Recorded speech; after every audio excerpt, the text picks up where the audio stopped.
आत्मा से मैं घटूं तो बड़े,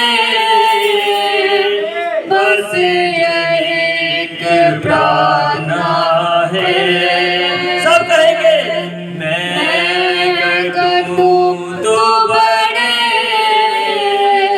बस यही एक प्रार्थना है। शारों का गुलाम है तू मेरा मसीहा, शारों का गुलाम है तू मेरा मसीहा। तू मुझे जल देता जिससे मैं तृप्त हो जाता, जिससे मैं तृप्त हो जाता। सचमुच जो शराउन दा गुलाब महान पवित्र आत्मा साडे विच है, तो असीं प्रभु यीशु मसीह दा पवित्र आत्मा दा स्वागत करदे हां। तालियां दे नाल असीं तालियां दे नाल पवित्र आत्मा दा स्वागत करदे हां। ਅਤੇ ਪਵਿੱਤਰ ਆਤਮਾ ਚ ਫੇਰ ਸਾਡੇ ਆਦਰਨੀय ਪਾਸਟਰ ਜੀ ਦੇ ਵਿੱਚੋਂ ਦੀ ਹੋ ਕੇ ਉਹ ਸਾਡੇ ਨਾਲ ਮਿਲਣ ਦੇ ਲਈ ਜਗ੍ਹਾ ਤੇ ਹੈ, ਉਹ ਸਾਡੇ ਨਾਲ ਵਚਨ ਦੇ ਦੁਆਰਾ ਗੱਲਬਾਤ ਕਰਨ ਦੇ ਲਈ ਮੰਚ ਦੇ ਉੱਤੇ ਹੈ। ਅਸੀਂ ਪਵਿੱਤਰ ਆਤਮਾ ਦਾ ਸਵਾਗਤ ਕਰਦੇ ਹਾਂ, ਆਪਣੇ ਪਾਸਟਰ ਜੀ ਦਾ ਸਵਾਗਤ ਕਰਦੇ ਹਾਂ। ਪ੍ਰਭੂ ਤੁਹਾਨੂੰ ਸਾਰਿਆਂ ਨੂੰ ਬਰਕਤ ਦੇਵੇ, ਬਹੁਤ ਸਾਰੀ ਆਸ਼ੀਸ਼ ਦੇ। ਬਾਕੀ ਦਾ ਸਾਰਾ ਸਮਾਂ ਸਾਡੇ ਆਦਰਨੀय ਪਾਸਟਰ ਜੀ ਦੇ ਕੋਲ। Hallelujah, hallelujah. Thank you Lord Jesus Christ, प्रभु यीशु मसीह तेरा धन्यवाद करते हैं। Hallelujah, hallelujah. Praise the Lord, praise the Lord. प्रभु आप सभी को बड़ी बरकत दे, बड़ी आशीष दे। तो हम सीधा वचन में जाएंगे और संत मत्ती के इंजील 27 अध्याय और उसके 27 से 31 आयत तक पढ़ेंगे, और इसी के साथ एक और आयत हम पढ़ेंगे, सबोपदेशक 7 उसकी पहली आयत पुराने नियम में है। तब हाकिम के सिपाहियों ने यीशु को किले में ले जाकर सारी पलटन उसके चारों ओर इकट्ठी की और उसके कपड़े उतार कर उसे लाल रंग का बागा पहनाया और कांटों का मुकुट गूंथ कर उसके सिर पर रखा और उसके दाहिने हाथ में सरकंडा दिया और उसके आगे घुटने टेक कर उसे ठट्ठों में उड़ाने लगे और कहा, हे यहूदियों के राजा नमस्कार, और उस पर थूका और वही सरकंडा लेकर उसके सिर पर मारने लगे। जब वे उसका ठट्ठा कर चुके तो वे बागा उस पर से उतार कर फिर उसी के कपड़े उसे पहनाए और क्रूस पर चढ़ाने के लिए ले चले। Hallelujah, hallelujah. दूसरी आयत जो है सबोपदेशक 7 अध्याय और उसकी पहली आयत पढ़ेंगे। अच्छा नाम अनमोल इत्र से और मृत्यु का दिन जन्म के दिन से उत्तम है। हालेलुया। आइए हम सभी अपने सिर को झुकाएंगे, आंखों को बंद करेंगे और दुआ में जाएंगे। महान स्वर्गीय पिता प्रभु यीशु मसीह, तेरी तारीफ, तेरा धन्यवाद, तेरा शुक्रिया और तेरी महिमा, तेरी स्तुति, तेरी ही उस्तत करते हैं प्रभु। और तेरे इस जो वचन को पढ़ा गया है प्रभु, इस वचन को पढ़े जाने पर, सुने जाने पर बड़ी बरकत देना, बड़ी आशीष देना प्रभु। सारी महिमा आदर तुझे देते हैं। प्रार्थना मसीह यीशु नासरी के नाम से मांगते हैं, आमीन, आमीन। आप सभी अपने स्थानों पर बैठ सकते हैं। God bless you. प्रभु आप सभी को बड़ी बरकत दे, बड़ी आशीष दे। सभी आनंदित हैं, सभी खुश हैं। Hallelujah, hallelujah. Praise the Lord, praise the Lord. Hallelujah. तो प्रभु का धन्यवाद करते हैं कि उसने एक और हमें ये दिन दिया है कि हम उसकी उपस्थिति में आए और उसके पवित्र नाम को महिमा दें। हालेलुया। और आज का संदेश जो हमने पिछले सप्ताह शुरू किया था, और खुदा ने उसके बीच में हमें भेंटों के बारे में, बलिदानों के बारे में भी हमें बताया गया था। तो हम इस संदेश को लेते हैं और नबी का संदेश है उस दिन कलवरी पर, उस दिन क्रूस के ऊपर क्या हुआ था। और हम इस संदेश को देखेंगे और इसमें से हम बहुत कुछ सीखेंगे कि अक्सर क्रूस का मतलब क्या है हमारे लिए। एक जो क्रूस है, सलीब, इसका मनुष्य के लिए क्या महत्व है। हालेलुया।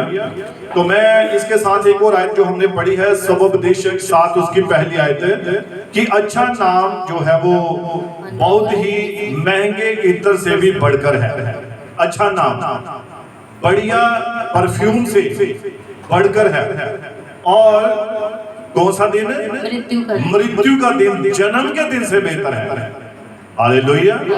अब ये सवाल काफी अटपटा सा लगता है कि मौत का दिन जन्म के दिन से कैसे बेहतर हो सकता है। हालेलुया।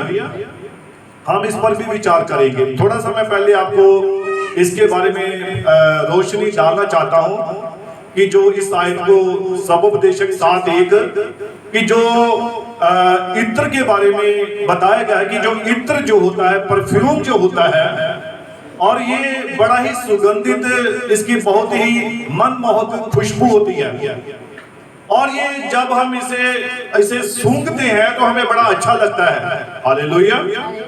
और इसीलिए इस कलाम में, इस वचन में जिक्र आया है कि जिस प्रकार से एक इत्र जो होता है उसकी खुशबू जो है वो सभी को अच्छी लगती है।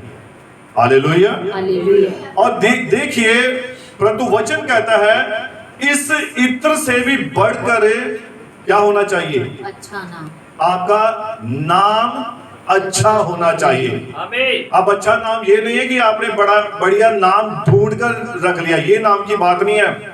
आपका नाम जो है आपके घर में, आपके परिवार में, आपके नजदीक, आपके आस पड़ोस में अच्छा होना चाहिए। जब आपका नाम लिया जाए तो कहे हाँ भाई वो बहुत अच्छा व्यक्ति है, वो खुदा का भय मानने वाला है, वो परमेश्वर का डर मानने वाला है, ये उस नाम के बारे में कहा जा रहा है। हालेलुया। और अच्छा नाम जो है वो अनमोल इत्र से भी बढ़कर है। अब जो इत्र की सुगंध जो होती है ये थोड़े समय के लिए होती है। कितने समय के लिए होती है? थोड़े समय के लिए होती है। लेकिन आपका जो नाम है वो आपके मरने तक, यानी कि आपके काम जो है आपके मरने तक, उसके बाद भी बने रहते हैं। हालेलुया। हालेलुया।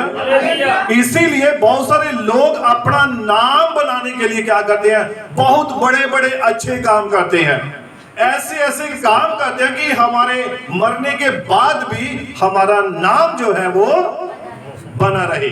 हालेलुया।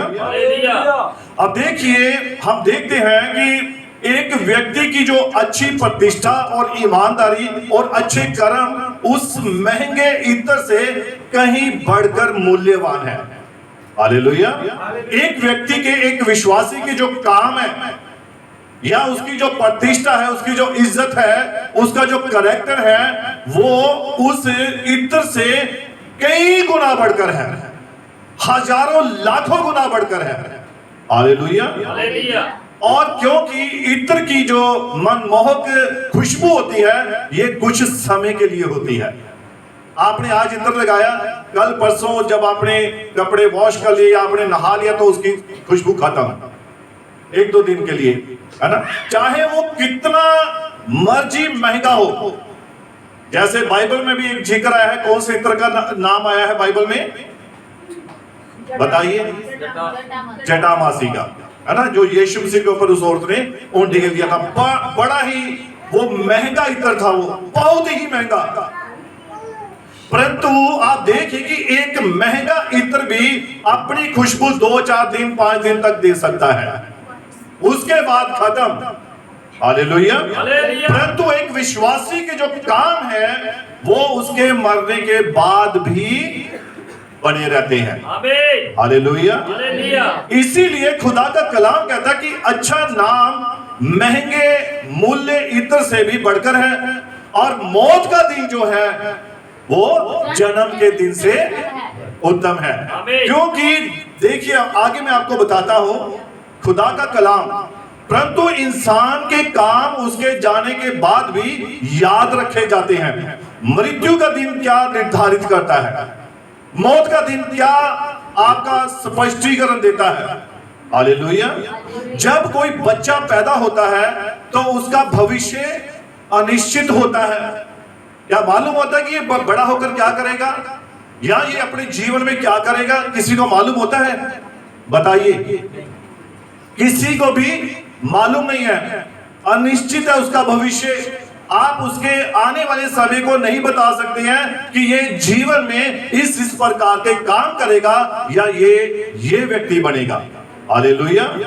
परंतु आप ध्यान से सुनिए, बच्चा जब पैदा होता है तो उसका भविष्य अनिश्चित होता है कि जीवन में क्या करेगा, परंतु मृत्यु के दिन उसका जीवन काल पूरा हो जाता है और स्पष्ट हो जाता है कि उसने अपने जीवन का उपयोग कैसे किया। हालेलुया। और पीछे उसने क्या विरासत छोड़ी, ये मौत के दिन में पता लगता है ना। तब लोग बातें करते हैं ना, ये अपने बच्चों के लिए क्या करके गया, है ना। इसने अपने बच्चों के लिए अपने जीवन में इसने बड़े अच्छे काम किए। अगर अच्छे काम किए हैं तो अच्छे कामों के बारे में ही बातें होती हैं। अगर उसने बुरे काम किए हो तो उसके बुरे कामों के बारे में ही बात होती है। हालेलुया। तो इसीलिए मेरे प्रिय भाई बहनों, खुदा का कलाम यहां हमें यह सिखाता है कि एक व्यक्ति हमारे लिए मरा। हम यीशु मसीह को क्यों याद कर रहे हैं? जब यीशु मसीह मरा तो हम उसे, वो जिंदा हो गया, अब हम यीशु मसीह के पहले कामों को याद करते हैं। आमीन। हालेलुया। हालेलुया। तो हम उसके कामों को याद करते हैं कि यीशु मसीह ने अपनी सेवकाई के दौरान उसने अंधों की आंखें खोली, उसने लंगड़ों को चलाया, बहरों को कान दिए, उसने मुर्दों को जिलाया, उसने कोढ़ियों को शुद्ध किया। और हम उसके कामों को याद करते हैं क्योंकि उसके काम कैसे थे? उसके काम कलाम के अनुसार थे, उसके काम वचन के अनुसार थे। इसीलिए आज एक विश्वासी यीशु मसीह को याद करता है। हालेलुया। हालेलुया। अब देखिए, खुदा का कलाम, परमेश्वर का वचन हमें क्या सिखाता है कि यीशु मसीह ने जो काम किए हम उसे याद करते हैं क्योंकि वो हमारे लिए क्रूस के ऊपर मरा। हालेलुया। उसने क्रूस के ऊपर अपनी जान दी। उस दिन कलवरी के ऊपर क्या हुआ? हालेलुया। हालेलुया। अब देखिए, खुदा का कलाम नबी कहता है, प्रभु अपने वचन के द्वारा हमारे प्राणों को क्या देता है? बरकत देता है, आशीष देता है, हमारे प्राणों को बहाल करता है। हालेलुया। और नबी कहता है उस दिन कलवरी पर, उस दिन क्या हुआ था? कई प्रचारकों ने इसके बारे में बहुत सारी बातें बताई हैं। बहुत सारे गायकों ने क्रूस की कथा को, क्रूस के उस समय को गीतों के द्वारा या भजनों के द्वारा प्रकट किया है। हालेलुया। और बात चल रही है अब आ गई है थोड़ी वर्शिप के ऊपर, है ना, गीतों के ऊपर, भजनों के ऊपर। ये नबी के संदेश में ही है। नबी कहता है कि कई प्रचारकों ने, कई गायकों ने और इसके बारे में जिक्र किया है। नबियों ने, भविष्यद्वक्ताओं ने 4000 साल पहले इसके बारे में बखान कर दिया था। सभी दिनों में यही दिन महत्वपूर्ण था। कौन सा दिन? जिस दिन प्रभु यीशु मसीह क्रूस के ऊपर चढ़ाया गया। आमीन। हालेलुया। वो दिन सबसे महत्वपूर्ण दिन था। हालेलुया। किसके लिए? एक विश्वासी के लिए। और देखो, खुदा का कलाम कहता है कि 6000 साल में पृथ्वी बनी और 2000 साल यीशु मसीह को गए हुए हो गए हैं। कितने? 2000 साल। तो पृथ्वी कितने साल में बनी? 6000 सालों में बनी हुई। और 2000 साल हो गए प्रभु यीशु मसीह को अभी गए हुए। हालेलुया। तो देखिए, यीशु के बारे में, यानी उस दिन का ज्यादातर प्रचार जो है कब होता है? गुड फ्राइडे के दिन होता है। आप सोच रहे होंगे पास्टर जी आज तो गुड फ्राइडे नहीं है, आज तो वो वाला समय भी नहीं है, और आप इसके ऊपर प्रचार कर रहे हैं। आप क्रूस की कथा को सुनाने जा रहे हैं, आप क्रूस के बारे में बताने जा रहे हैं। तो यीशु मसीह तो क्रूस पर चढ़ भी गया, अब जिंदा भी हो गया है। हालेलुया। आपका सवाल हो सकता है, परंतु नबी क्या कहता है इसके बारे में? नबी कहता है, निस्संदेह, इसमें कोई शक नहीं है कि क्रूस की कथा यानी कि इस दिन का प्रचार नबी कहता हर रोज होना चाहिए। आमीन। ये सिर्फ गुड फ्राइडे के दिन या ईस्टर के दिन नहीं होना चाहिए, ये बस नबी कहता है हर रोज आपको क्रूस को याद करना चाहिए। आमीन। Hallelujah, hallelujah. हालेलुया। नबी कहता है क्योंकि ये एक महान दिन था, ये बहुत ही महान दिन था एक विश्वासी के लिए, और कलवरी का हमारे लिए बहुत ही महत्व है, ये मनुष्य जाति के लिए महत्वपूर्ण है, इसको जानना बहुत ही जरूरी है। उसके बारे में खोज करें, इसके लिए हमारे लिए क्या अर्थ है, बहुत सारे लोग नहीं जानते हैं। जैसा कि पिछले समयों में भी मैंने कहा था कि प्रचार क्रूस के बारे में जब किया जाता है तो लोग सोचते शायद यीशु मसीह क्रूस पर चढ़ गया हमारे लिए, कोई बात नहीं, उसे लहू बहा दिया, कोई बात नहीं, तो एक साधारण बात समझ लेते हैं।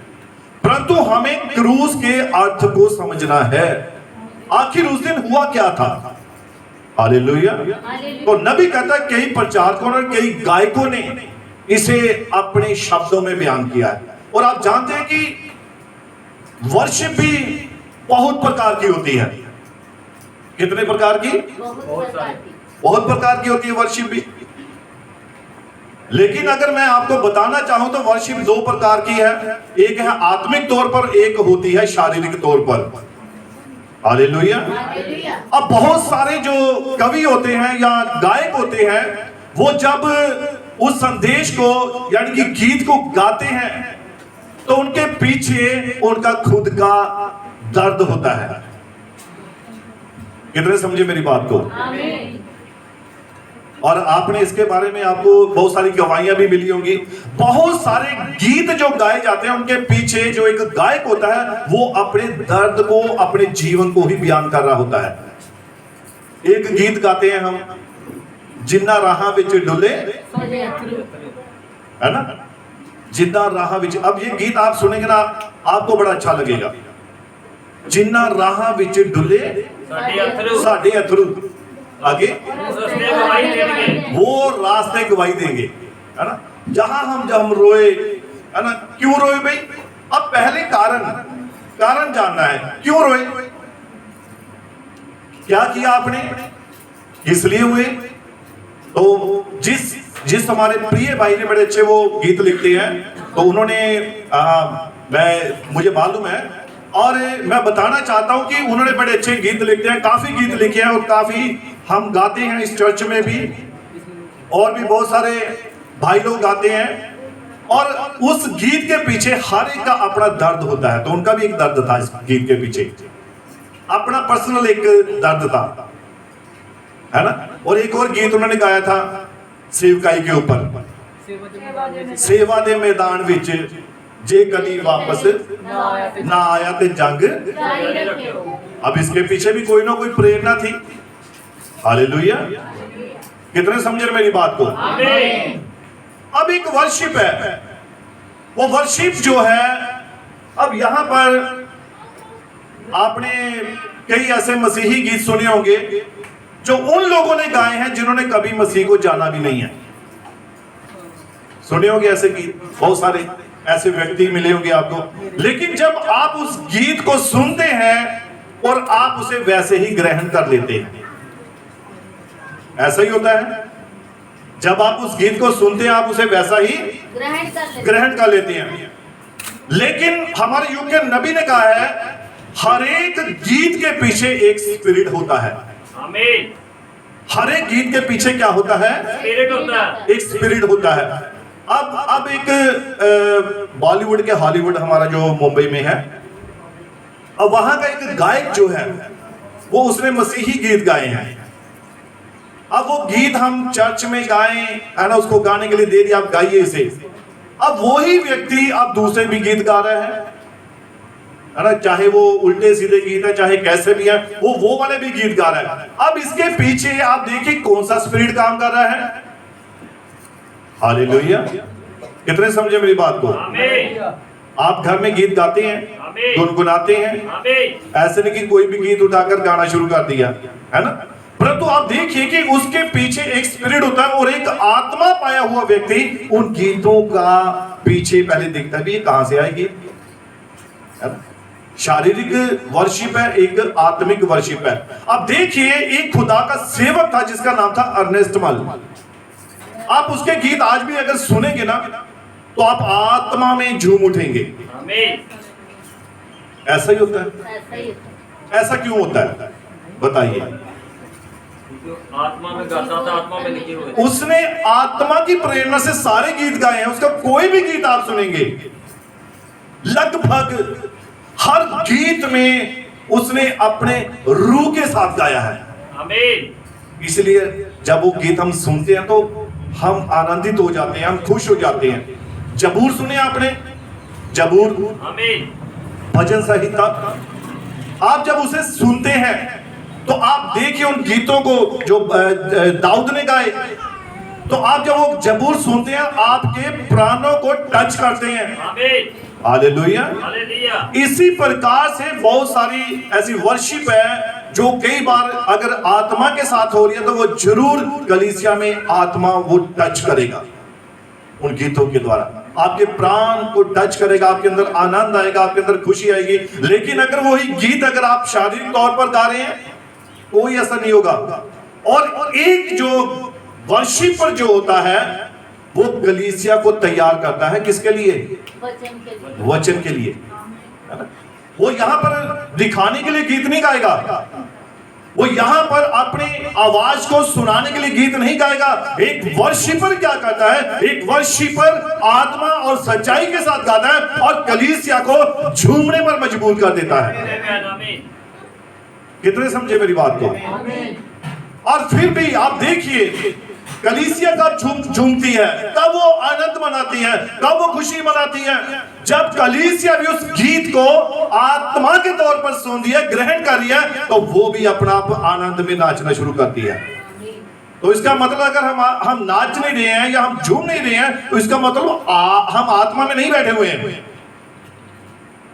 कितने समझे मेरी बात को? अब जिन बहनों को या जिन भाइयों को आत्मा टच करता है तो बाकी लोग देखते रहते पता नहीं इन्होंने की हो गया, या कल अकेला इन्हीं आत्मा टच कर रहा है ना? बहुत सारे लोगों के मन में ऐसे विचार आते हैं, परंतु आप अभी तक उस स्टेज में, उस लेवल में शायद नहीं पहुंचे हैं, इसलिए आत्मा अभी आपको टच नहीं कर रहा है। लेकिन जब आत्मा आपको टच करेगा वो आपको क्या करेगा? नाचने पे मजबूर करेगा। अब नाचना वो वाला नहीं है, ये वाला, ये नाचना नहीं है। आत्मा के साथ, आत्मा में होकर। आप कभी यहूदी लोगों का कभी आप देखना, उनकी वर्शिप देखना। आज का तो फेसबुक पर, इंस्टाग्राम पर, हर जगह आपको सब कुछ मिल जाता है। इधर उधर की बातें खोजने की बजाय आप ऐसी चीजें खोजा करें। यहूदी लोग कैसे वर्शिप करते थे, सच्चे मसीही लोग कैसे वर्शिप करते थे, आप इन बातों को देखिए, इन बातों को खोजिए। फिर जब आप वहां से देखेंगे कि उनकी वर्शिप कैसी थी, वो जब गाते हैं उनकी आंखों से आंसू बह रहे होते हैं, वो इतने आनंदित होते हैं, इतने खुश होते हैं और सचमुच लगता है कि खुदा इनके बीच में है। Hallelujah, hallelujah. और ये कब होता है? जब वो पूरी तरह से निश्चित होकर खुदा की उपस्थिति में होते हैं, तब उन्हें महसूस होता है कि यहां पर खुदा की आराधना हम करने के लिए आए हैं। हालेलुया। तो इसीलिए यहां पर नबी कहता है कई प्रचारकों ने, कई गायकों ने मसीह के क्रूसित जीवन को अपने गीतों के द्वारा बहुत बार बयान किया है। हालेलुया। तो आगे नबी कहता है, खुदा का कलाम कहता है कि ये आखिरी समय है जिसमें हम रह रहे हैं और प्रभु की खोज में हैं, और उसने हमारे लिए क्या किया है, उसने हमारे लिए ऐसा क्या किया है जिससे हम इस गिरजे में आते हैं, हम इस चर्च में आते हैं। हालेलुया। और नबी कहता है हम यहाँ इसीलिए आते हैं ताकि हम यहाँ पर आकर हम अपने जीवनों को खुदा के कलाम के साथ जांच सके। आमीन। कि क्या पिछले 6 दिन में हमने जो कुछ भी किया है, क्या वो हमने वचन के अनुसार किया है अपने जीवन में? हालेलुया। नबी कहता है यही कारण है कि प्रचारक जो है वो प्रचार करता है और वचन का अध्ययन करता है और ध्यान लगाता है, प्रेरणा की खोज करता है। ये इसलिए है कि वह लोगों का क्या है, जन सेवादार है। और उसे बताना होता है कि आपने अपने पिछले 6 दिनों में क्या किया है। अब आप यहां पर किस लिए आए हैं, आपको क्या करना है, आपको यह जानना है कि यीशु मसीह ने क्रूस पर हमारे लिए प्राण क्यों दे दिए। हालेलुया। नबी कहता है, लोग कहते हैं कि वचन लोगों को दोषी ठहराता है। बहुत बार क्या होता है, लोग समझते हैं कि जब प्रचार होता है तो प्रचार क्या हमें दोषी ठहराता है, परंतु नबी कहता है ऐसा नहीं होता है। असल में वो प्रचार क्या करता है, वो प्रचार उन्हें ऊपर उठाता है। जबकि वो अपने जीवन में, अपने कैरेक्टर में जब खींच चुके होते हैं तो नबी कहता है वो उन्हें ऊपर उठाता है। क्योंकि जब वो सोए हुए होते हैं अपने उन कामों में, तो वचन की आवाज जो होती है वो उन्हें कान खोलती है और उन्हें जगाती है। फिर उन्हें मालूम पड़ता कि हाँ सचमुच ये वचन हमारे लिए है। हालेलुया। अब देखिए खुदा का कलाम कहता है कि कलवरी के क्या अर्थ है। मैं प्रार्थना करता हूं, नबी कहता है कि वचन हर उस पापी को दोषी ठहराए जो यहां पर है। नबी प्रार्थना कर रहा है, क्या प्रार्थना कर रहा है, हर एक उस पापी को दोषी ठहराए और हर पवित्र पुरुष मनुष्य को उसके घुटनों के बल ले आए। हर बीमार के साथ ऐसा करे कि वह अपना विश्वास परमेश्वर की तरफ करे और चंगा होके चला जाए। हर एक पापी बच जाए, हर एक संत आनंद मनाए और नई पकड़ और नई मजबूती को प्राप्त करे। हालेलुया। और नबी कहता है असल में ये सब ऐसा क्यों होता है, क्योंकि जब हम अपने जीवन में पाप कर चुके होते हैं, गुनाह कर चुके होते हैं, गलती कर चुके होते हैं, तो नबी कहता है कि पाप एक जुर्माना था। अब ध्यान से सुनना बातों को बड़े गौर के साथ।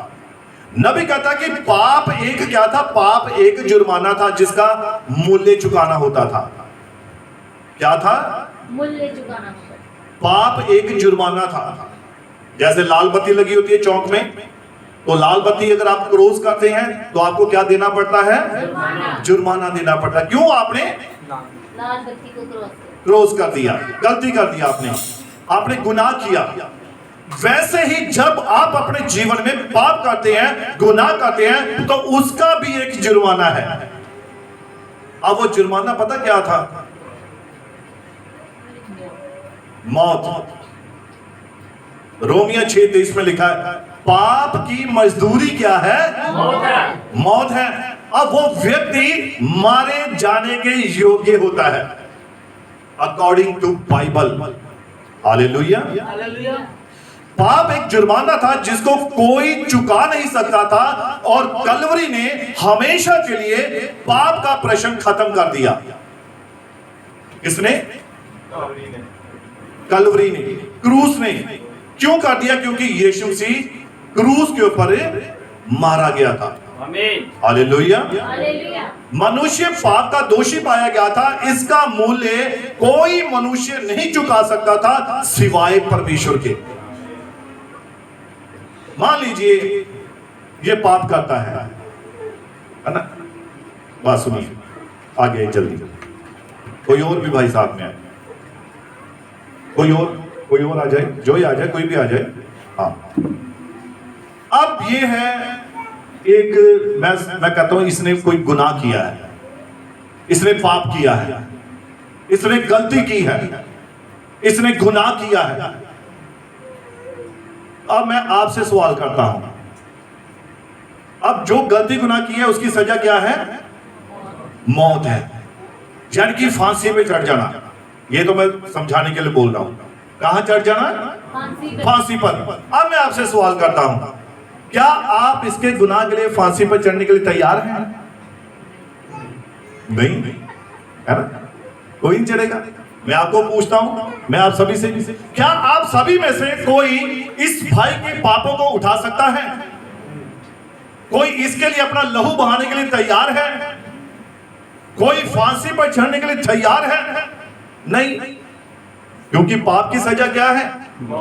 अरे मैं क्यों मरूं इसके बदले? अगर इसने पाप किया तो यही मरे, है ना, यही भुगते। ऐसा ही है ना नियम मनुष्यों का, पर खुदा का ऐसा नियम नहीं था। हाँ जाइए, गॉड ब्लेस यू। खुदा का ऐसा नियम है और परमेश्वर जानता था, खुदा जानता था कि जो पाप मनुष्य ने किया है, जो पाप एक व्यक्ति ने किया है, इसका मूल्य कोई भी दूसरा व्यक्ति, कोई भी जानवर इसके बदले में बलिदान नहीं हो सकता है। कोई इसके बदले अपना लहू नहीं बहा सकता है। इसीलिए क्रूस के ऊपर यीशु मसीह को परमेश्वर ने अपने निज पुत्र को ही, यानी कि वो खुदा उसके अंदर था, उसने अपने आप को क्रूस के ऊपर बलिदान किया। किसके लिए? हमारे लिए। पाप हमने किया, गुनाह हमने किया, गलती हमने की, वह विचार हमने किया, गलत सोच हमने सोची, इन सारे पापों के बदले प्रभु यीशु मसीह हमारे लिए क्रूस के ऊपर कुर्बान हुए। हालेलुया। कोई दूसरा व्यक्ति किसी का पाप नहीं उठा सकता है। ये उठा सकता है? कोई नहीं उठा सकता है। हालेलुया। तो आप देखिए यहां पर नबी कहता है पाप एक जुर्माना था जिसको कोई भी चुका नहीं सकता था सिवाय परमेश्वर के पुत्र के, यीशु मसीह के सिवाय। हालेलुया। अब देखिए नबी कहता है पाप का आरंभ कहां पर हुआ था? बताइए। और गॉड ब्लेस यू। पाप का आरंभ स्वर्ग में हुआ था। देखो आप एंटी मैसेज वाले हैं, थोड़ा दिमाग खोल के रखा करो। अगर कोई और पास्टर आके पूछेगा पास्टर जी इन्ने सालों से यही सिखाया, अजे तक आदन दे बात विच ही है, पता नहीं पाप उतरों आया है ना? स्वर्ग से। कहां से? स्वर्ग से। जहां घमंड है वहां पाप है। वहां क्या आया था? घमंड आया था। हालेलुया। तो नबी कहता है पाप का आरंभ पृथ्वी पर नहीं बल्कि स्वर्ग में हुआ, और लूसीफर शैतान से पहले पृथ्वी पर फेंका जाना और वह आज्ञा ना मानने वाला एक दोषी रचना ठहराई गई थी। हालेलुया। और देखिए जहां परमेश्वर ने दूतों तथा औरों को इस आधार पर रखा था, जिस आधार पर उसने मनुष्य को रखा था, जो ज्ञान का वृक्ष, जीवन का वृक्ष, जहां मनुष्य अपना चुनाव कर सकता था। हालेलुया। और लूसीफर का चुनाव क्या था? उसे भी मौका दिया, तो उसने क्या चुना? मैं परमेश्वर से भी ऊंचा सिंहासन लगाऊंगा, है ना? जब उसको चुनाव की बारी आई, तेरा क्या चुनाव है भाई? उसके मन में घमंड आया, अरे परमेश्वर तू नीचे उतरा, इस गद्दी से वो ऊपर मेरी गद्दी होनी चाहिए। ये था उसका असली घमंड। हालेलुया। और देखिए, और वो परमेश्वर की एक उत्तम रचना थी, यानी परमेश्वर से भी वो उत्तम बनना चाहता था। हालेलुया। आज बच्चे कहते हैं अपने माँ बाप से अही तेरे प्यो मैं, है ना? बोलते हैं ना, तू की सानू सिखाना, सानू सारा पता, सानू ना ते मोबाइल चलाना आंदा, ना तानू ऐप डाउनलोड करने आंदे, सानू दसो अही तानू मिनट च दसदे हैं, तानू कुछ नहीं पता। ते जदों जम्मे सी उदों किन्ने पालिया, उदों पता सी तानू? अभी एक बच्चे ने, बड़े गौर से सुनना, एक बच्चे ने अपने माता पिता के ऊपर एक केस दायर कर दिया। वो केस पता क्या है?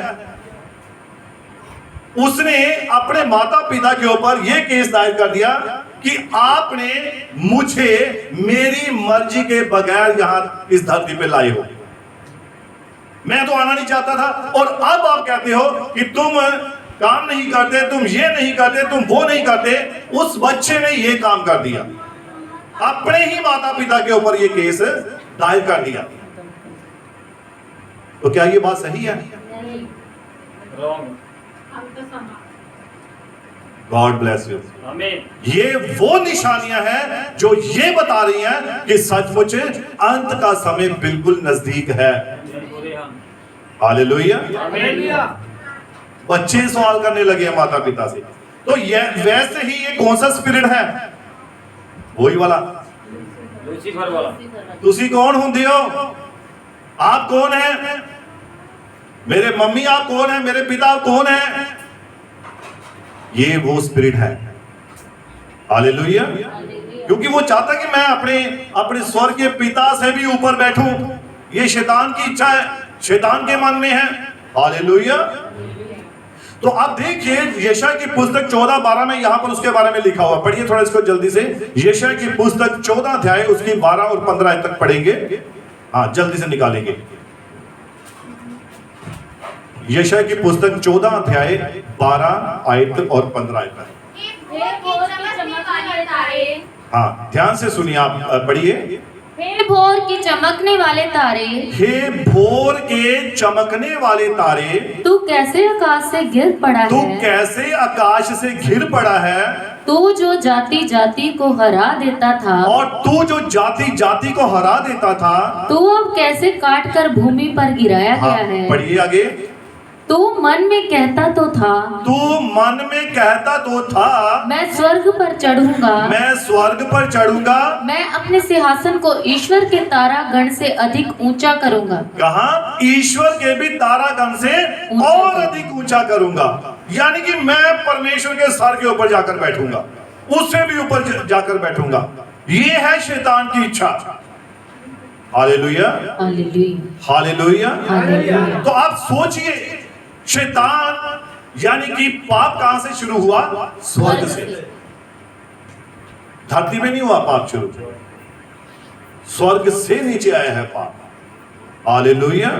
तो आप देखिए पाप की मांग क्या थी? पाप की मांग जो थी वो मौत थी। और नबी कहता, मैं विश्वास करता हूं कि जिस मनुष्य के पास अनंत जीवन है वो कभी मर नहीं सकता है। और अनंत जीवन क्या है? अनंत जीवन प्रभु यीशु मसीह है। जिसने प्रभु यीशु मसीह के नाम में पापों की क्षमा का बपतिस्मा लिया है, अपने पापों को माफ करवाया हुआ है, उसके पास ही अनंत जीवन है।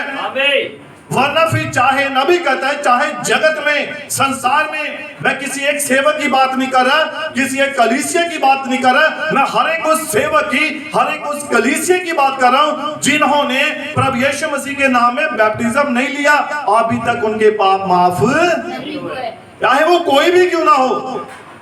शैतान देखो यहां लिखा है, वो मन में कह रहा है, मन से बातें कर रहा है, अपनी जुबान से अभी उसमें बाहर नहीं बोला है। उसे मालूम है परमेश्वर सुन लेगा तो वो मेरी प्लान को नष्ट कर देगा। वैसे भी परमेश्वर को सब मालूम है, परंतु परमेश्वर कई बार होने देता है। परमेश्वर कई बार होने देता। चल देखता हूं कहां तक ये जाता है। हम भी सोच रहे अपने बच्चों के बारे में, चल देखते हैं कहां तक ये बोल सकता है, क्या क्या इसके अंदर है, बाहर निकलने दो, क्या क्या ये कह सकता है। हालेलुया। और वो उसका इंतजार करता है। Praise the Lord. Hallelujah, hallelujah. नबी कहता, पर वचन कहता कि जो प्राण पाप करेगा वही मरेगा, मनुष्य नहीं बल्कि प्राण जो पाप करेगा। प्राण जो आपके अंदर है, ये बॉडी तो वैसे नष्ट हो जाएगी, खत्म हो जाएगी, परंतु आपके अंदर एक प्राण है और वो प्राण नाश होगा जो पाप करेगा। हालेलुया। कई लोग कहते हैं कि शैतान बचाया जाएगा। अभी शैतान क्यों बचाया जाएगा? पर पाप उसके प्राण से हुआ था। मन में कहता था, कहां कहता था? मन में कहता था कि मैं परमेश्वर से भी ऊंचे, तारागण से भी ऊंचे पर सिंहासन लगाऊंगा। ये था वो शैतान का मन से। पाप कहां हो रहा है? मन से। बढ़िया गल्ला सुना रहा है, बढ़िया बातें कर रहा है, बहुत कुछ बोल रहा है, कहां से बातें हो रही हैं? मन से। वो मन में कहता था। और यहां पर भी देखो, यहां पर उसके प्राण ने पाप किया था, शैतान के। हालेलुया। और जो प्राण पाप करेगा वही नाश होगा। आमीन। फिर चाहे वो मनुष्य का, चाहे लूसीफर का है। हालेलुया। अब देखिए, पाप ने पृथ्वी को अंधकार की चादर में लपेट लिया और मनुष्य जो था वो मौत, बीमारी, दुखों की गुलामी में फंसा दिया गया और उसने पृथ्वी को क्या बना दिया, पंगु बना दिया, अपाहिज बना दिया। हर चीज अब उस शैतान की गुलामी में थी। आज बीमारियां जो किसके हाथ में है? बीमारियां शैतान के हाथ में है। आज संसार की जितनी ताकत है किसके हाथ में है? वो शैतान के हाथ में है, उस दुष्ट के हाथ में है। हालेलुया। और इसको खत्म करने के लिए किसी को किसी दूसरे स्थान से आना था। अब एक चीज सारी जब खराब है, सारी चीज जब खराब हो चुकी है, तो उसको साफ करने के लिए सभी लोग जो उसमें सब कुछ है, हर चीज जो है उसमें वो सब खराब है। अब उसे साफ करने के लिए कोई दूसरा व्यक्ति आएगा ना, दूसरा व्यक्ति होगा ना। अब दूसरा व्यक्ति कौन है? वो जो उस पृथ्वी को जो पाप से, कीटाणुओं से, रोगाणुओं से दूषित हो चुकी है। इसी प्रकार से अगर पृथ्वी ऐसी है तो पृथ्वी में रहने वाले भी वैसे ही हैं। आमीन। बहुत सारे लोग जो है वो अभी तक बीमारियों से जकड़े हुए हैं, रोगाणुओं से, कीटाणुओं से भरे हुए हैं। और नबी कहता है पृथ्वी शैतान ने दूषित कर दी हुई है, अशुद्ध कर दी हुई है, और इसे शुद्ध करने के लिए कोई कहीं और से कोई आएगा, और वो कौन है? परमेश्वर का पुत्र प्रभु यीशु मसीह है। हालेलुया। अब देखिए खुदा का कलाम कहता है इसको खत्म करने के लिए किसी को किसी दूसरे स्थान से आना था। तो रोमियो 1 अध्याय उसके 28 आयत जल्दी से हम निकालेंगे। रोमियो की पुस्तक पहला अध्याय और उसकी 28, 29, 30 आयत तक पढ़ेंगे। जल्दी जल्दी जल्दी।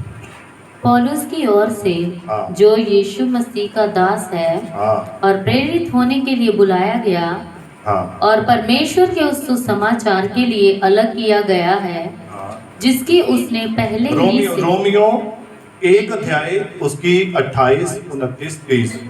जब उन्होंने परमेश्वर को पहचाना ना चाहा, जब उन्होंने परमेश्वर को पहचानना ना चाहा, तो परमेश्वर ने भी उन्हें उनके निकम्मे मन पर छोड़ दिया कि वे अनुचित काम करें। सुनिए सुनिए, जब व्यक्ति पाप में पड़ जाता है ना, फिर उसे कुछ भी समझ नहीं आता है, कुछ भी दिखाई नहीं देता है। रात को मैं 9:30 की प्रार्थना में एक बात कर रहा था, किसके ऊपर? भूख के ऊपर। जब व्यक्ति को भूख प्रबल हो जाती है ना, उसे कुछ भी सूझता नहीं है। रोटी लिया, मैं मर चलिया, मेरे प्राण निकल चले, कुछ भी दो खा लो। अच्छा, अगर आप मुझे ना, पत्नी कहेगी अगर आप मुझे 10,000 देंगे तो मैं अभी आपको बढ़िया खाना, वो तू पहले खाना दे जो मर्जी हो, नहीं पहले आप 10,000 दो, वो उसी टाइम 10,000 निकाल के दे देगा। क्यों? भूख लगी है, प्राण निकला जा रहा है, जान निकली जा रही है। भूख क्या करती है? भूख व्यक्ति की शुद्धि बुद्धि को खो देती है। जैसे एसाव की बुद्धि को खो दिया था, उसने अपने पहलौठेपन के अधिकार को बेच दिया। वो बड़ा भाई था, उसके पास बड़ेपन का अधिकार था, परंतु एक मसूर की दाल की कोली जो थी, कटोरी थी, उसके लालच में उसकी ऐसी भूख थी, मुझे ये दे दे। उसने कहा कि तू पहले अपना बड़ेपन का अधिकार मुझे दे दे, है ना, अपने बड़ेपन का अधिकार है मुझे बेच डाल। उसने खरीदा उसने, किसके बदले में? एक कटोरी मसूर की दाल। अब बुर्की खुआई, बड़ी भूख लगी, नमक मिर्च चेक करना है, बस एक कटोरी दाल रोटी ने उसके उस बड़ेपन के अधिकार को उसने गवा लिया। वो लिखा बाद में रोने पर भी, पछताने पर भी, बिलक बिलक कर रोने पर भी वो उसे पा ना सका था। आमीन। Hallelujah, hallelujah, hallelujah. तो यहाँ पर खुदा का कलाम क्या कह रहा है? पढ़िए इसको। इसीलिए वे सब प्रकार के अधर्म और दुष्टता और लोभ और बैर भाव से भर गए, और डाह और हत्या और झगड़े और छल और ईर्ष्या से भरपूर हो गए, और चुगलखोर, बदनाम करने वाले। ये सारी बातें आप इसे टिक कर लीजिए, अपनी बाइबल में निशान लगा लीजिए, घर में जाकर पढ़ना। ये कब हो गए? जब उन्होंने परमेश्वर को त्याग दिया और पाप में फंस गए। उनके लिए अब कोई दूसरा रास्ता नहीं था।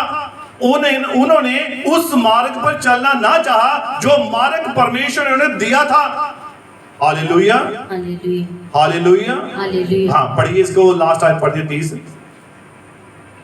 वे तो परमेश्वर की ये विधि जानते हैं, वह तो परमेश्वर की ये विधि जानते हैं कि ऐसे ऐसे काम करने वाले मृत्यु के दंड के योग्य हैं। ऐसे ऐसे काम करने वाले किसके योग्य हैं? मृत्यु के दंड अब के देखो, योग्य हैं। मैं कहता हूं छोटी सी बात ले लो, ईर्ष्या। ईर्ष्या कहां पैदा होती है? मन में, है ना? इसका सूट बड़ा अच्छा है, ईर्ष्या की मन में। इसके पास बहुत पैसा है, ईर्ष्या की मन में। ये बड़ा अच्छा है, मुझसे ज्यादा सुंदर है, ईर्ष्या की मन में। बस यही कारण मौत का है। ये छोटी बात है, बताइए। तो ये कितना ये बातें हम करते हैं। इसका घर मेरे घर से सुंदर है, ईर्ष्या आ गई, जलन आ गई। इसके पास बढ़िया गाड़ी है, मेरे पास बढ़िया क्यों नहीं है? ईर्ष्या आ गई। एक छोटी सी बात, और यही मृत्यु दंड का कारण बन जाती है। तो ये पाप माफ होने वाला नहीं है। ये सारे जितने यहां पाप लिखे हैं, ये सब पढ़े ना। ऐसे ऐसे काम करने वाले मृत्यु के दंड के योग्य हैं, कोई बच नहीं सकता है। तो क्या इनमें से कोई पाप आपने नहीं किया? सच बताना ईमानदारी से, मैंने किए हैं, मैं कहता हूं, मुझसे हुए हैं। हालेलुया। परंतु खुदा के आगे इकरार भी किए हैं। हालेलुया। हालेलुया। क्यों इकरार किए हैं? क्योंकि यीशु मसीह ने क्रूस के ऊपर मेरे लिए अपना कीमती लहू बहा दिया, जो कि अनमोल इत्र से भी बढ़कर था। हालेलुया। और उसके लहू ने क्या किया? उसके लहू ने मेरे मन से ईर्ष्या को मिटा दिया, उसने मेरे मन से जलन को मिटा दिया, उसने मेरे मन से पाप को मिटा दिया, उसने मेरे अंदर से हर एक उस चीज को खत्म कर दिया जो मेरे अंदर पैदा हुई थी। हालेलुया। इन चीजों का कोई तोड़ नहीं है, सिर्फ यीशु का लहू। Hallelujah, hallelujah. तो आप देखिए, यहां पर हम देखते हैं कि जब मनुष्य को पता लग गया कि वह भटकने वाले बन गए हैं, तब वह रोए। जब उन्हें मालूम पड़ गया कि हमने गुनाह किया, हमने पाप किया, हमने ईर्ष्या की, हमने जलन की, हमने चुगली की, जब वो ये जान गए कि हम भटकने वाले बन गए हैं, तब वह रोए और मनुष्य नाशमान बन गया था। हालेलुया। वह उसको खोजने लगे, किसे? यीशु मसीह को, उस परमेश्वर को जिसे वो भूल चुके थे। और लिखा, वो रेगिस्तानों में जाकर ढूंढने लगे, वो जंगलों में ढूंढने लगे, वो पहाड़ों में ढूंढने लगे और उसकी हजूरी में पहुंचे। और कहीं ना कहीं कोई सिद्धता है, नबी कहता है कि कुछ है जो मनुष्य को ढूंढ रहा है। जब आप परमेश्वर को ढूंढते हैं तो वो आपको मिल जाता है, ऐसा वचन कहता है। आप परमेश्वर को यत्न के साथ ढूंढे तो वो आपको मिल जाएगा। और जब उन्हें मालूम पड़ गया कि हम भटक गए हैं, हमने गुनाह किया है, और लिखा उन्होंने उसे जंगलों में ढूंढा, उन्होंने उसे पहाड़ों में ढूंढा, उन्होंने हर रेगिस्तानों में ढूंढा, और जब उसे पा लिया तो नबी कहता है जरूर परमेश्वर के अंदर एक सिद्धता है जो अपने गुम हुए पुत्र को ढूंढती है। वो अपने गुम हुए बेटी को ढूंढती है कि वापिस लौटकर उसके पास आ जाए, क्योंकि उसके पास एक मार्ग है, उद्धार का मार्ग है, और वो क्रूस का मार्ग है। हालेलुया। और नबी कहता है कि हर कोई कुछ पाना चाहता है, और देखिए पाप के कई कारण है ना, और भी है, नबी ने जैसे बताए। अभी मैं अगर मैसेज से पढ़ाऊंगा तो काफी समय हो जाएगा, तो मैं चाहता हूं कि मैं शॉर्ट में ही बोलता जाऊं। अब हर कोई कुछ ना कुछ पाना चाहता है, हर कोई। और नबी कहता है कि एक औरत अगर सुंदर है तो दूसरी उससे भी सुंदर बनना चाहती है। ये क्या है? ये पाप है। क्या है? पाप। और नबी कहता है सुंदरता क्या है? सुंदरता छल है। नीति वचन 31 अध्याय, और जब हम इसकी 26 आयत में देखते हैं, लिखा है सुंदरता क्या है? सुंदरता एक सुंदर स्त्री, आप जानते हैं, हजारों परमेश्वर के पुत्रों को नरक में ले जाती है। समझे आप मेरी बात को?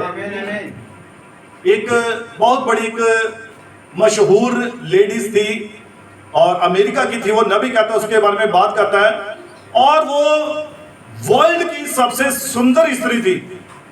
और नबी कहता है कि उसका पहरावा भी ऐसा खतरनाक था, और एक ऐसी स्त्री परमेश्वर के हजारों पुत्रों को नरक में ले जाती है।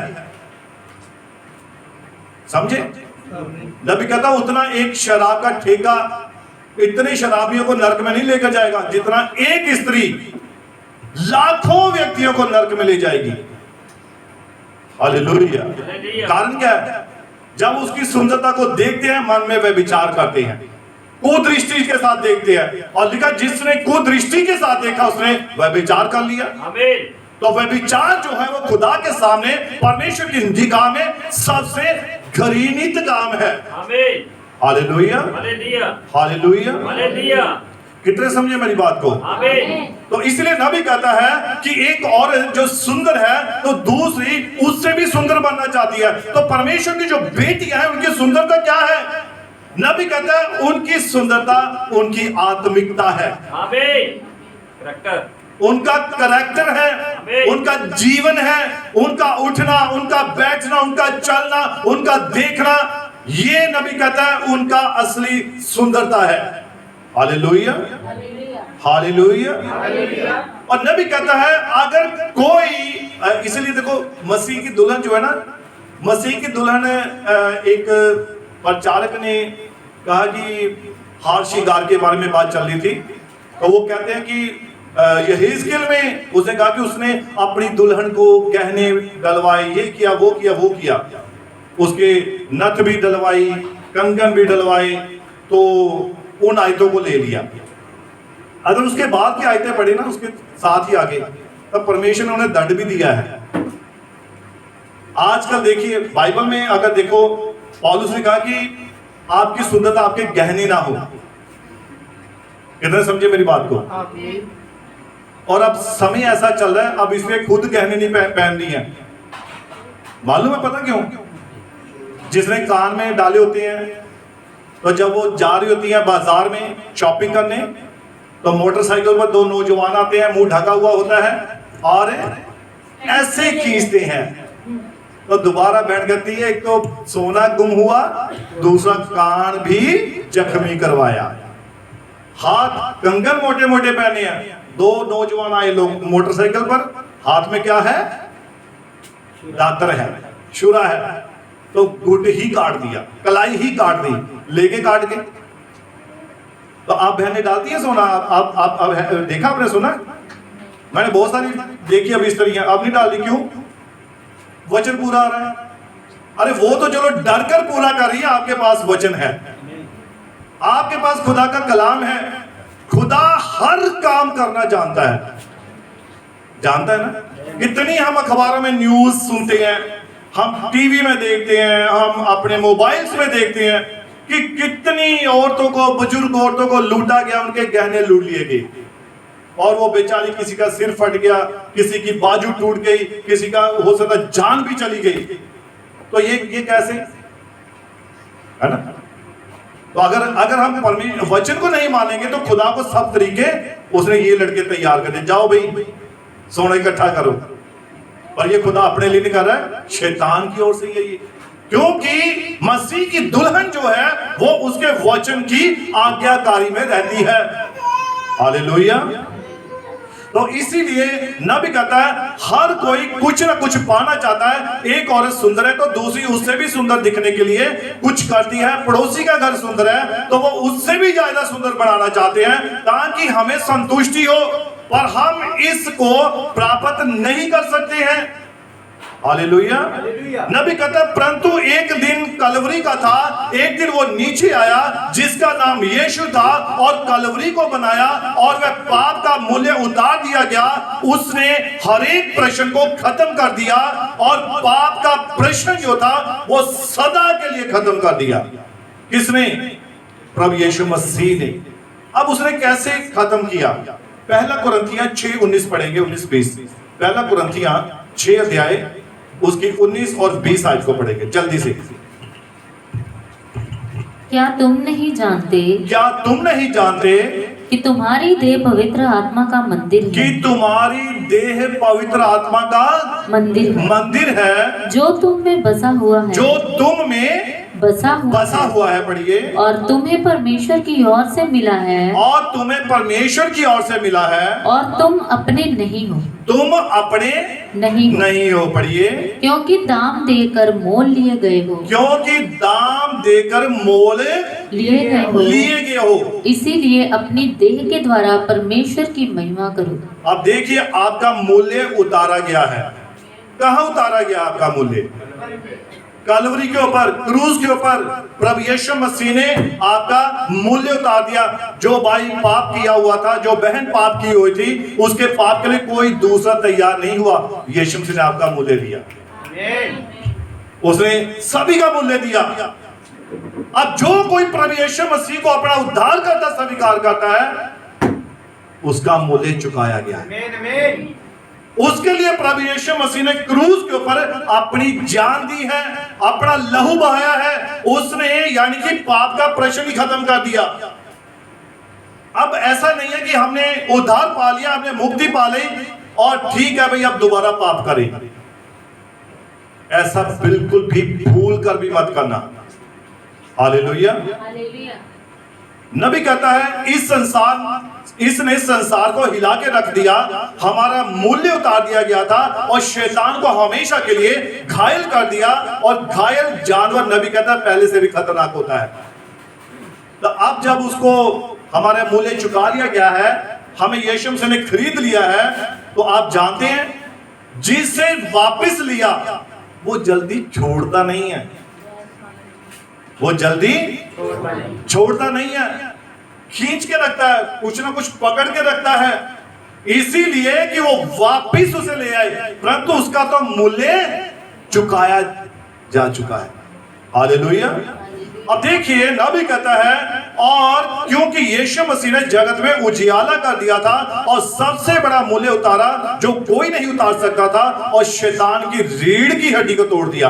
पापों की बीमारी, मौत की बीमारी, हमारे पाप माफ किए कलवरी से, और उसने एक शाही सड़क बना दी, एक शाही राजमार्ग बना दिया। हालेलुया। और नबी कहता है जब और कोई भी अशुद्ध जन जो है उस मार्ग पर चल नहीं सकता है।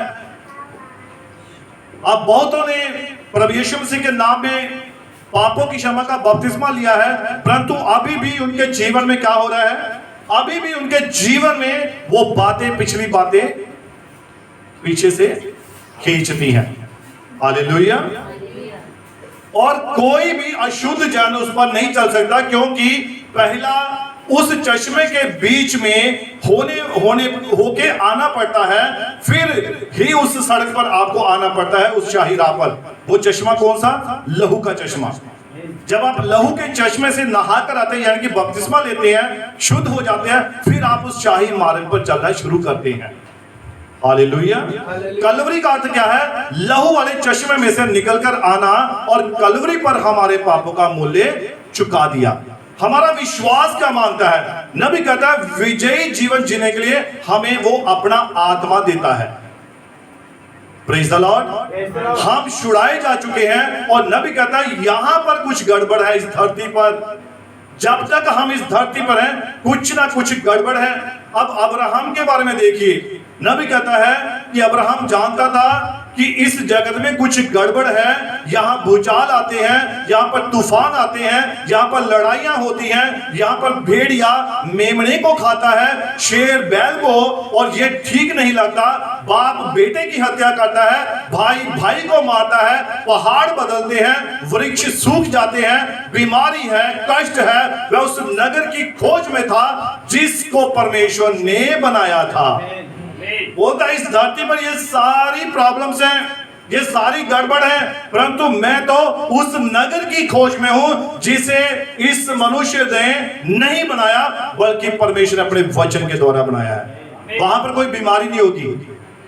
नबी कहता वहां पर कोई रोग नहीं होगा, वहां पर कोई कष्ट नहीं होगा, वहां जलन नहीं होगी, ईर्ष्या नहीं होगी, क्योंकि ये उस लहू के चश्मे में होकर जब आप धुल कर उस शाही मार्ग पर चलते हैं, तो जब आप उस स्थान में पहुंच जाते हैं जहां पर क्या है, आनंद ही आनंद है, खुशी ही खुशी है, प्रसन्नता ही प्रसन्नता है। नबी कहता है वहां पर कोई रोग नहीं होगा, आंखों में आंसू नहीं होंगे, वहां हमें फ्रिज की किस्त देने की टेंशन नहीं है, वहां बच्चों की पढ़ाई की टेंशन नहीं है। Hallelujah, hallelujah. तो आप देखिए, नबी कहता है ये परमेश्वर ने ये एक शाही मार्ग बना दिया ताकि जो कोई भी उस पर चले वो भटके ना, परंतु सीधा अनंत जीवन को प्राप्त करे। हालेलुया। और नबी कहता है पापियों के लिए कलवरी से राह तैयार किया, जिस राह को हमारे पुरखा जो थे ढूंढते फिरते थे, हमारे बुजुर्ग, हमारे पुराने, और शैतान की ताकत को खत्म कर दिया। अदन का बाग का जो मेमना था, जिससे उसकी पहली छाया निकल कर आई थी, और हाबिल ने परमेश्वर के आगे क्या दिया था, पहली कुर्बानी दी थी, और वो कुर्बानी मसीह की थी, मेमने के रूप में। यीशु मसीह हम सब के लिए आदम के बाग में वहां पर भी क्रूसित हो चुका है, वहां पर भी बलि हो चुका है, वहां पर भी अपना लहू बहा चुका है। और नबी कहता है ये एक नेगेटिव था, पॉजिटिव कहा गया जब प्रभु यीशु मसीह खुद क्रूस के ऊपर चढ़ाया गया था। हालेलुया। और नबी कहता है उस दिन कलवरी पर पृथ्वी का कोई मेमना नहीं था, वहां तो हाबिल के पास एक मेमना था। क्या था? मेमना। हाबिल क्या करने गया था वहां पर? वेदी पर भेंट चढ़ाने, बलि चढ़ाने। किसकी? मेमने की। अब जब वो अपने, नबी कहता मेमने को खींच कर ला रहा था, तो उसका मेमना चिल्ला रहा था। नबी कहता वो अन्य भाषा बोल रहा था, परंतु हाबिल को उसकी भाषा समझ नहीं आ रही थी, और उसने अंगूरों की लता के साथ, अंगूरों की टहनी बेल के साथ उसके गले को बांधा हुआ था और खींचता हुआ लेकर आ रहा था, और वो मेमना चिल्ला रहा था, रो रहा था, और नबी कहता है उसकी भाषा समझ नहीं आ रही थी। हाबिल उसकी भाषा को नहीं समझा, और उसने क्या किया, उसने उसके गले को पकड़ा, ऊपर किया और छुरी चलानी शुरू कर दी। और लिखा कि उसका जब लहू बहा, उसके लहू ने उसके अपने ही बदन को भिगो दिया। हालेलुया। और वो अपने ही लहू से सन गया था। Praise the Lord. अब नबी कहता वहां पर हाबिल के पास बलि करने के लिए एक मेमना था, और वो मेमना अन्य भाषा बोल रहा था। और यहाँ पर हम देखते हैं कि प्रभु यीशु मसीह के बारे में, उस दिन कलवरी पर पृथ्वी पर कोई मेमना नहीं था। उस दिन वहां पर कोई मेमना नहीं था। किस दिन? जिस दिन यीशु मसीह को क्रूस पर चढ़ा रहे थे, उस दिन कोई मेमना नहीं था, परंतु वह तो परमेश्वर का मेमना था जो मर रहा था, अपने ही खून में संसार की तरफ से कुचला गया और काटा गया, थप्पड़ मारे गए, उसकी दाढ़ी उखाड़ी गई, और उसके सिर के बालों से लहू की बूंदें गिर रही थी। नबी कहता है हाबिल का मेमना मरा, तो वो अन्य भाषा बोल रहा था, जिसकी हाबिल को समझ नहीं आई, वह उसे उसकी मिमियाने की आवाज को समझ नहीं सका। और जिस दिन यीशु मसीह क्रूस पर मरा, नबी कहता है वो भी अन्य भाषा बोल रहा था, और उसकी भाषा भी किसी को समझ नहीं आई थी। क्या बोला था उसने क्रूस के ऊपर यीशु मसीह ने? लमा लमा शबक्तनी, हे मेरे परमेश्वर, हे मेरे परमेश्वर, तूने मुझे। ये भाषा समझ नहीं आई थी उस दिन, वो जो उसे क्रूस के ऊपर चढ़ा रहे थे। यीशु मसीह चिल्लाया, वचन में लिखा है, खुदा के कलाम में, यीशु मसीह चिल्लाया क्योंकि वो खुदा का मेमना था, और वो क्रूस के ऊपर कुर्बान हुआ। उसकी आवाज, उसके शब्द उस दिन कोई समझ नहीं सके। हालेलुया। और नबी कहता हमें पता लगाना चाहिए उस दिन क्या हुआ था। लिखा है यशायाह की पुस्तक 1:18-19 में, जल्दी से हम निकालेंगे।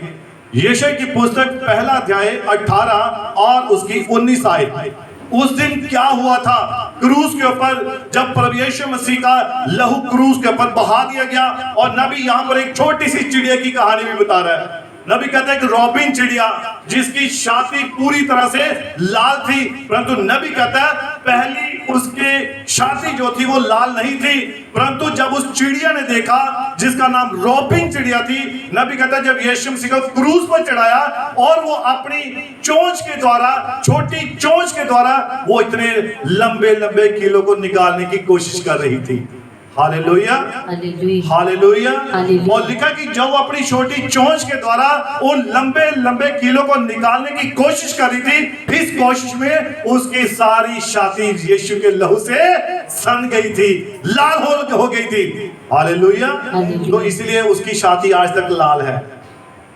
आप कभी देखना रॉबिन चिड़िया, उसकी चेस्ट जो है वो लाल है, क्योंकि वो अपनी छोटी चोंच के द्वारा इतनी बड़ी कोशिश कर रही थी कि मसीह के हाथों में जो कील ठुके हुए थे उन्हें निकाल सके। तो हमारी कोशिश इतनी भी नहीं है, क्या हम इस रॉबिन चिड़िया से भी कहे गुजरे हैं कि हम अपने मसीह के लिए उसके वचन को पूरा करें, हम ईमानदार बन जाए, हम खुदा के प्रति पूरी रीति से उसके कलाम को अपने जीवन में लागू करें। अगर वो एक चिड़िया जिसे कोई समझ नहीं, परंतु फिर भी वो कोशिश कर रही है। हालेलुया। आप पढ़िए इसको। यहोवा कहता है, यहोवा कहता है, आओ हम आपस में आओ हम आपस में क्या करें? वाद विवाद करें। तुम्हारे पाप चाहे लाल रंग तुम्हारे के हों, पाप चाहे लाल रंग के क्यों ना हो, तो भी वे हिम के समान उजले हो तो जाएंगे। भी वो हिम के समान क्या कर दिए जाएंगे? उजले कर दिए जाएंगे। पढ़िए। और चाहे अग्रवानी रंग के हों, और चाहे अगरवानी रंग के क्यों ना हो, तो भी वे उनके समान श्वेत तो हो जाएंगे। भी ऊन के समान क्या कर दिए जाएंगे? सफेद।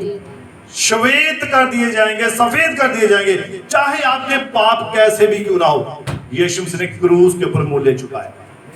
किसके ऊपर? क्रूस के ऊपर। क्रूस के ऊपर मूल्य चुकाया, अपना लहू बहाया, और उसके लहू के द्वारा आपके सारे पाप चाहे वो गहरे लाल रंग के क्यों ना थे, यीशु के लहू ने वो सब पाप खत्म कर दिए। सब गुनाह, भूल चूक, बचपन से लेकर अब तक उसने आपकी सारी गुनाहों को, गलतियों को माफ कर दिया। किसके द्वारा? क्रूस की मृत्यु के द्वारा।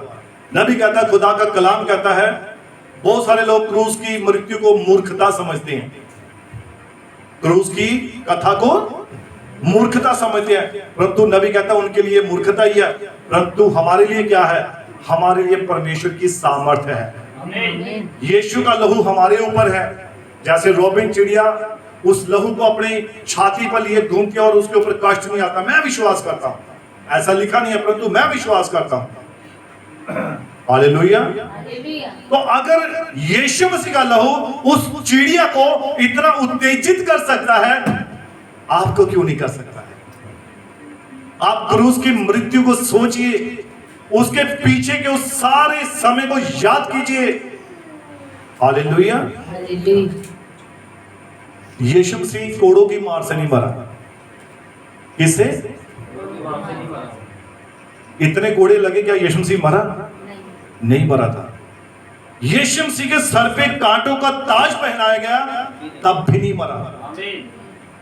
लिखा यीशु मसीह के अंदर से सेल टूट गए थे, मांस फट चुका था अंदर से, हड्डियां निकल चुकी थी, और ऐसा लिखा है खुदा के कलाम में कि उसके शरीर पर ऐसी कोड़ों की मार मारी गई थी कि उसकी हड्डियां साफ गिन सकते थे, साफ गिन सकते। 1 2 3 4 5 6 7 8 9 10 11 12 उसकी हड्डियों को गिन सकते थे।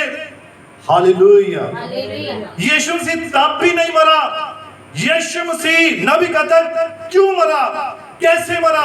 कहते हैं यीशु मसीह जब क्रूस के ऊपर था, उसके बदन पे एक भी कपड़ा नहीं था। वो पूरी तरह से,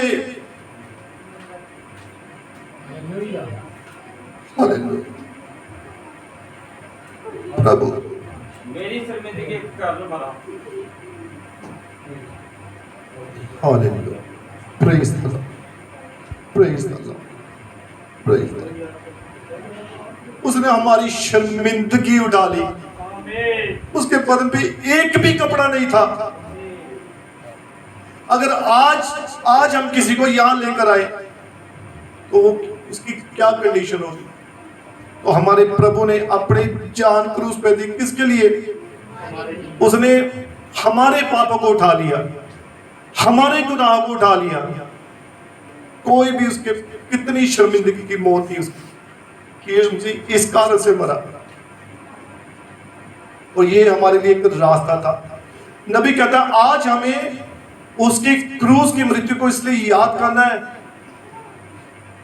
आप अपने जीवन में बीमारियों से लड़ सकते हैं, आप अपने कष्टों से लड़ सकते हैं, परंतु अगर आपको सारे समाज के सामने बगैर कपड़ों के कर दो, आप उसी वक्त मर जाएंगे। एक बेटी थी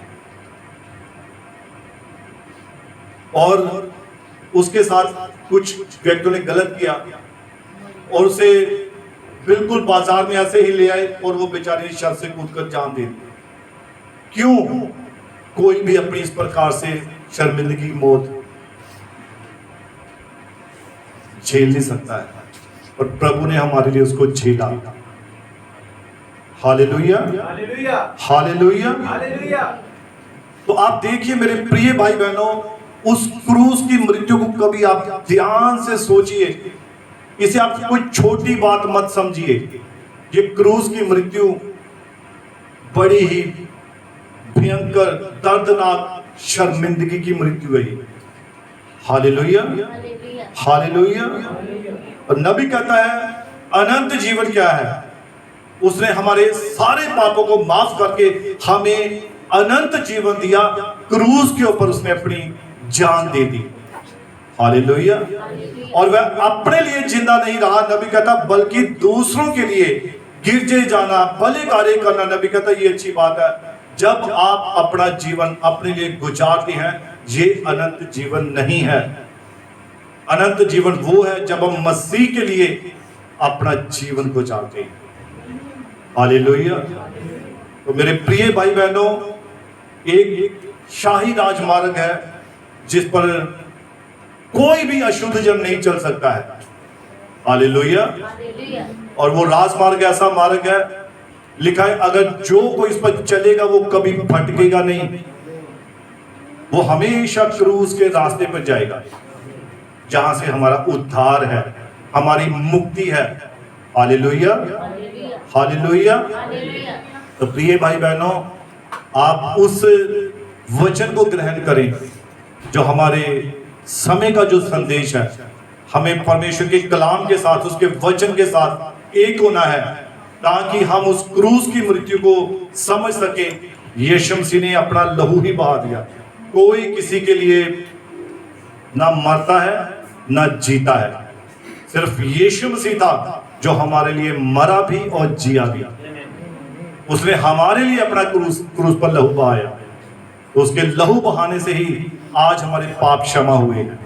तो मेरे प्रिय भाई बहनों, मैं विश्वास करता हूं कि जरूर आपने यीशु मसीह की क्रूस की मृत्यु को जरूर समझा है। समझाने के लिए बहुत सारी बातें थी, बहुत सारा वचन था, बहुत सारा कलाम था, परंतु मैं जानता हूं, विश्वास करता हूं कि प्रभु